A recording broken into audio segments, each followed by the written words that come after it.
Hello friends, welcome to export import learning channel. आज के session में हम समझेंगे how we can apply for the redemption application in the DGFT for EPCG licence. ठीक है। इन और हमने प्रीवियस सेशन में यह समझा था कि जब हम ईपीसीजी लाइसेंस की मशीन इंपोर्ट करते हैं तो उसका इंस्टॉलेशन सर्टिफिकेट कैसे प्रिपेयर करवाते हैं और कैसे डीजीएफटी में सबमिट करते हैं और क्या क्या डॉक्यूमेंट हमें उस एप्लीकेशन कवरिंग के साथ लगाने होते हैं। ठीक है। तो आपने वो वीडियो अगर नहीं देखा तो आप लिंक में जाके देख सकते हो। अभी इस सेशन में हम समझेंगे रिडम्पशन एप्लीकेशन कैसे फाइल करते हैं। ठीक है। तो थोड़ा सा बैकग्राउंड समझ लेते हैं। जब भी हम कोई मशीन इंपोर्ट करते हैं, कैपिटल गुड्स, ठीक है, जो कि प्रोडक्शन में यूज होती है, मैन्युफैक्चरिंग में यूज होती है, वो मशीन हम without paying any duty import कर सकते हैं। उसके लिए हमें ईपीसीजी लाइसेंस लेना होता है। ठीक है। और ईपीसीजी लाइसेंस का जो ऑब्लिगेशन है वो है, जितनी ड्यूटी आपने उस मशीन पे सेव की इंपोर्ट के टाइम पे, उसका 6 टाइम आपको विद इन 6 मंथ एक्सपोर्ट करना होगा। ठीक है। तो अब यहाँ पे जो हम समझ रहे हैं वो स्टेप क्या है, फाइनल स्टेप। जब हमने सारा ईपीसीजी के अंदर मटेरियल मशीन इंपोर्ट कर ली, मशीन कैपिटल गुड्स इंपोर्ट कर लिया और ड्यूटी सेव कर ली, और हमें अब रिडम्पशन फाइल करना है कि गवर्नमेंट को दिखाना है कि हमने ये मशीन इंपोर्ट कर ली है और इसकी ड्यूटी फ्री करवाई थी और इसका हमने 6 टाइम एक्सपोर्ट भी कर दिया। तो उसके प्रूफ ऑफ डॉक्यूमेंट और सेटअप डॉक्यूमेंट प्रिपेयर करके हम डीजीएफटी में सबमिट कर रहे हैं, सो दैट कि हमें एक रिडम्पशन एप्लीकेशन मिल जाए कि हाँ, आपका एप्लीकेशन पूरा हो गया है इस ईपीसीजी के अंदर। ठीक है। तो वो प्रोसीजर हम समझ लेते हैं। ठीक है। तो उसके लिए करना क्या है, हमें कवरिंग लेटर प्रिपेयर करना है। ठीक है। कवरिंग लेटर किसको प्रिपेयर करना है? ठीक है। कवरिंग लेटर प्रिपेयर करना है हमें डीजीएफटी को। ठीक है। तो the additional joint director general of the foreign trade, ठीक है, ये इसका एड्रेस है यहाँ पे दिल्ली में। इसको हमें लेटर लिखना है और सब्जेक्ट क्या है, redemption application for licence number this, और रेफरेंस देंगे फाइल नंबर का। जो फाइल नंबर हमने जब लाइसेंस बनाया था तो एक फाइल नंबर जनरेट हुई थी, वो इसका रेफरेंस देंगे। ठीक है। अब हम आगे बढ़ते हैं। Dear sir, in the paragraph 5.22 of HBP है 15 to 20, please find enclose following documents for the redemption of EPCG authorisation.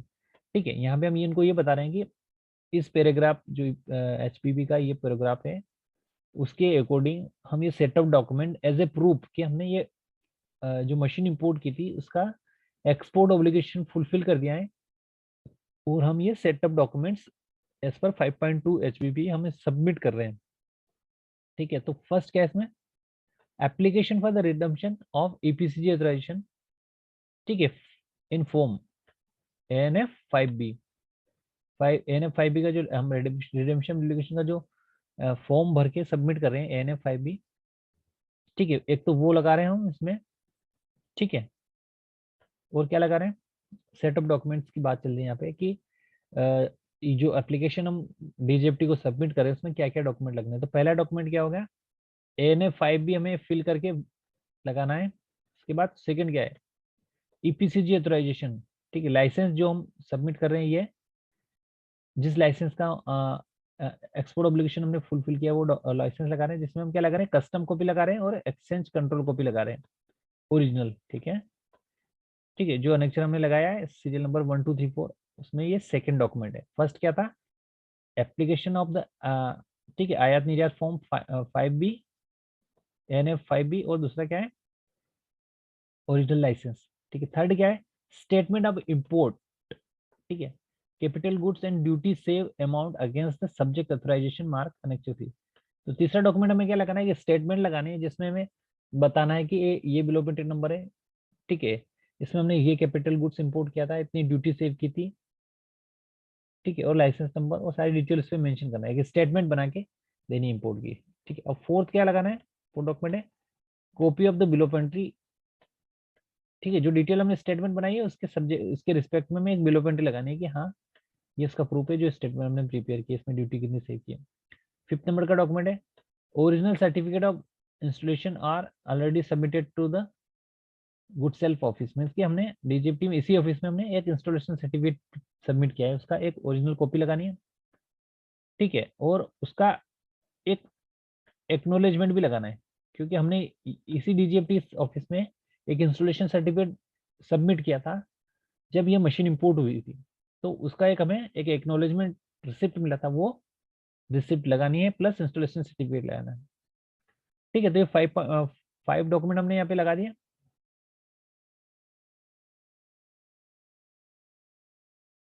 ठीक है, अब आगे बढ़ते हैं। आगे क्या डॉक्यूमेंट्स है इस एप्लीकेशन को प्रिपेयर करने के लिए? 6 नंबर डॉक्यूमेंट नंबर क्या है? 6, statement of the export obligation. ठीक है, तो आपने 6 सालों में जो एक्सपोर्ट किया है वो उसकी एक स्टेटमेंट बना के आपको लगानी है। और जो इंपोर्ट और एक्सपोर्ट ऑब्लिगेशन स्टेटमेंट आप लगा रहे हो, ये आपको एक चार्टर्ड अकाउंटेंट से सर्टिफाइड करवानी है। ठीक है, ये बड़ा इंपॉर्टेंट चीज है। इंपोर्ट और एक्सपोर्ट की स्टेटमेंट को आपको चार्टर्ड इंजीनियर अकाउंटेंट से सर्टिफाइड करवानी है। 7 नंबर पे हम क्या लगा रहे हैं? Chartered accountant of appendix 5A along with the declaration terms of the trade notice।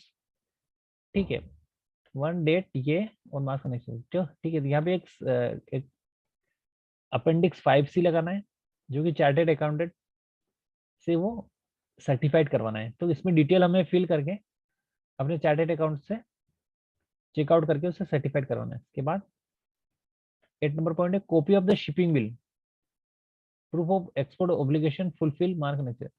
ठीक है, तो यहाँ पे हमने एक्सपोर्ट की तो स्टेटमेंट लगा दी, बट उसके कॉपी ऑफ शिपिंग बिल भी लगाना है कि हाँ आपका ये ओरिजिनल शिपिंग बिल है। Photo copy of shipping bill लगानी है, उसमें लाइसेंस नंबर लिखा होगा सो दैट कि प्रूव हो जाए कि हाँ ये इस लाइसेंस के अंडर हमने ये मशीन इंपोर्ट की थी और इंपोर्ट एक्सपोर्ट मतलब उस मशीन से बने हुए प्रोडक्ट को हमने एक्सपोर्ट किया है और इतना एप्लीकेशन प्रूव किया। तो यहाँ पे ये 8 डॉक्यूमेंट्स हमें सेट में प्रिपेयर करके लगाने। We hope your good self and will above the documents are issued by the export obligation. तो यहाँ पे हम गवर्नमेंट को यह दिखाना चाह रहे हैं कि भाई हमने इंपोर्ट कर लिया है और उसके अगेंस्ट जो आपने बोला था कि आपका इतना एक्सपोर्ट करना था वो भी हमने कर दिया है। ठीक है, अब यहाँ पे आप इस एप्लीकेशन को एक्सेप्ट करिए, ये प्रूफ ऑफ डॉक्यूमेंट है। ठीक है, तो विद इन 15 डेज उसका रिप्लाई भी आ जाता है। अगर कोई इसमें गड़बड़ होती है तो वो हमें बताते हैं, और अगर सारी चीजें ओके फाउंड होती हैं, एक्सपोर्ट और इंपोर्ट ऑब्लिगेशन पूरा पूरा होता है, तो फिर हमें एक रिडम्पशन सर्टिफिकेट मिल जाता है। ठीक है, तो इस प्रोसीजर को एज एक्सपोर्टर आप नहीं कर पा रहे तो उसके लिए कंसल्टेंट भी होते हैं। ठीक है, तो कंसल्टेंट की हेल्प से भी ये प्रोसीजर किया जाता है। कंसल्टेंट क्योंकि मोस्टली जो एक्सपोर्टर होते हैं उनके पास इतना टाइम नहीं होता है कि वो डीजीएफटी में जाए, वहाँ पे जो क्वेरी उनको सोल्व करे, तो उसके लिए कंसल्टेंट रख सकते हैं। वो उसकी अपनी फीस लेता है और ये सारे काम इजीली कर देता है। ठीक है, और आपको एडवाइस भी करता है कि क्या इसके नेक्स्ट स्टेप है, सो दैट कि आपको ईपीसीजी के रिडेम्पशन फाइल करने में कोई दिक्कत ना आए। सो गाइस, आज के सेशन में हमने समझा how to we file the redemption application in the EPCG. So guys, thank you for watching the session. Have a nice day.